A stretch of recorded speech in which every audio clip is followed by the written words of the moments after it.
Grace here, coming to you from Denver Botanic Gardens Chatfield Farms Plant Select Demonstration Garden, and today I'm going to show you my preferred way of planting plant select perennials. So anytime I plan on doing some planting, there are some tools that I keep with me. The first is, of course, my trusty soil knife. I like to have a bucket for debris and potting soil, a bucket with some water, a watering can for watering in the plants, and then, of course, the plants themselves. I'm going to be planting Digitalis obscura, the sunset foxglove that was produced by our lovely propagation team here. And when I do any planting with perennials, I bare root them, and I'm going to show you what I do. So the first thing you'll notice is how small the plant looks, but once you pull the plant out of the pot, it actually has a really nice root system. And the first thing I like to do is very gently kind of rub on those roots and try to knock off as much potting soil as possible. Usually give it a little shake. You can see this is how much I was able to just knock off by gently kind of loosening the roots, and then dip those roots into this water here to wash off the remaining potting soil just as much as possible. You can see there's still a little bit of potting soil left on there, but for the most part, most of it has come off.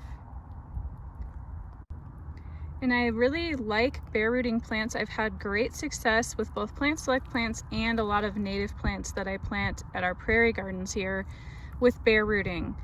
And what it seems to me is when you knock off all that potting soil that a lot of our native plants and some plant select plants don't really like the potting soil, they don't like to be potted up. You knock off that soil and then the roots are going to come in contact with the native soil right away. And it seems like the plants tend to recover from transplant shock a lot faster if they aren't just surrounded in a glob of potting soil.